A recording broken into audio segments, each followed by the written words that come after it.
भूमी अभिलेख विभागातील तांत्रिक कर्मचाऱ्यांनी विविध मागण्यांसाठी आजपासून बेमुदत काम बंद आंदोलन सुरू केले आहे। बुलढाणा जिल्ह्यात सुमारे 250 कर्मचारी या संपात सहभागी असून कामकाज ठप्प झाले आहे। भूमी अभिलेख विभागात कार्यरत तांत्रिक कर्मचाऱ्यांनी आपले प्रश्न वारंवार मांडूनही दखल न घेतल्याने अखेर आंदोलनाचा मार्ग पत्करला आहे।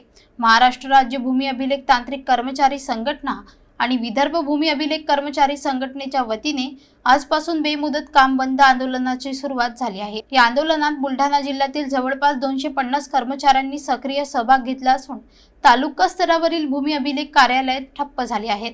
मुख्य मागण्या म्हणजे तांत्रिक कर्मचाऱ्यांना तांत्रिक वेतन श्रेणी लागू करणे, परीक्षण भूमापक आणि सर्वेअरच्या रिक्त पदांची तातडीने भरती करणे, सर्वेअरला रोवर व लॅपटॉप सारख्या अत्यावश्यक सुविधा देणे यांचा समावेश आहे। या आंदोलनामुळे महसूल विभागातील सर्वेक्षण व जमाबंदी संबंधित कामकाजावर थेट परिणाम झाला आहे। नागरिकांच्या कामामध्ये विलंब होण्याची शक्यता निर्माण झाली आहे। यावेळी बुलढाण्यातील अभिलेखपाल सुरेश मोरे यांनी स्पष्ट केले की मागण्या अनेक वर्षांपासून प्रलंबित असून वेळोवेळी शासनाला निवेदने देऊनही ठोस निर्णय घेतला गेलेला नाही। यामुळेच या आंदोलनाचा मार्ग पत्करावा लागला आहे। कर्मचाऱ्यांनी मागण्या पूर्ण होईपर्यंत आंदोलन सुरू ठेवण्याचा निर्धार व्यक्त केला असून आता प्रशासनाकडून कोणती भूमिका घेतली जाते याकडे सर्वांचे लक्ष लागले आहे।